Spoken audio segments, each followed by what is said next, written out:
22절에서 42절까지는 예수님께서 솔로몬 행각에서 가르치신 이유가 유대인들에게서 배척당하신 일이 기록되어져 있습니다. 22절을 보면 수전절이 나오는데 새롭게 하는 것이라는 뜻이 있는 명절이라고 합니다. 봉헌절 또는 하누카로도 불린다고 하는데 앞에 초막절에서 이어 수전절 사이에는 약 3개월의 기간이 있는 것 같습니다. 즉 다시 말하면 예수님이 그 사이에 예루살렘에 계셨는지 갈릴리에 다녀오셨는지는 분명치 않다고 합니다. 수전절은 수리아의 안티오쿠스 에피파네스가 예루살렘을 점령하고 성전에서 이방 신에게 제사드림으로써 더럽혔을 때 유다 마카비가 봉기하여 수리아군을 물리치고 성전을 정화한 것을 기념하여 지킨다고 합니다. 이 기간에는 집집마다 작은 병에 깨끗한 기름을 담아 불을 밝혔고 성전에는 많은 등불로 장식하였으며 피스테의 축제라고 부른다고 합니다. 23절입니다. 23절은 솔로몬 행각이 나오는데 성전의 이방인들 동편에 있는 이 행각은 솔로몬 성전의 특별한 한 부분으로서 바벨론의 느부갓네살에 의해 손상되지 않은 채 남겨져 있었다고 합니다. 물론 요한복음이 기록된 무렵 이 행각은 로마의 티도 장군에게 의해 파괴되어 남아있지 않았습니다. 이 행각은 기둥 위에 지붕이 덮여져 있었으므로 우기인 겨울에는 비바람을 피해 많은 사람들이 모여 있었다고 하는데요. 예수님의 제자들은 이곳에서 표적을 행하거나 복음을 전파했다고 사도행전 3장 11절, 5장 12절에 나와 있습니다. 그리스도의 제노가 늘 이런 행각에서 가르쳤기 때문에 스토아 학파로 불려지기도 한다고 합니다. 24절입니다. 애워사고가 나오죠. 대답을 듣기 전에는 가지 못하게 하겠다는 심리적인 압박을 가하는 태도입니다. 사도행전 14장 20절을 보시면 됩니다. 아마도 그들은 예수님께서 선한 목자 비유를 통해 자신들을 향해 빗대어 말씀하신 것에 대해 적개심을 가지고 있었을 것입니다. 우리로 하여금 무엇을 가지게 할 작정이요? 라고 질문하죠. 다시 말하면 당신은 언제까지 우리의 영혼을 들어 올리시겠습니까? 이며 예수님에 대한 의심과 불만을 토로하고 있습니다. 그리스도라면 분명히 말해주시오. 이에 대하여 대답하는지에 따라 유대인들은 그를 죽일 구실을 차리려고 했습니다. 사실상 그 당시 메시아에 대해서는 여러 가지 생각들이 있었기 때문에 그들은 예수님에게서 보다 더 분명한 답을 듣게 되기를 원했죠.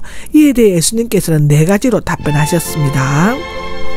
첫째로는 내가 이미 말했는데도 너희는 믿지 않는다라고 나오는 25절인데 예수님께서는 사마리아 여인에게 말씀하신 것을 제외하고는 자신이 그리스도의 즉 메시아이심을 명확히 밝힌 적이 없습니다.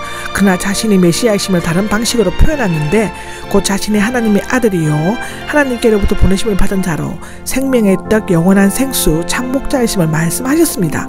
요한복음 5장 17절에도 말씀하고 6장 29절에도 말하고 7장 37절에도 말했습니다.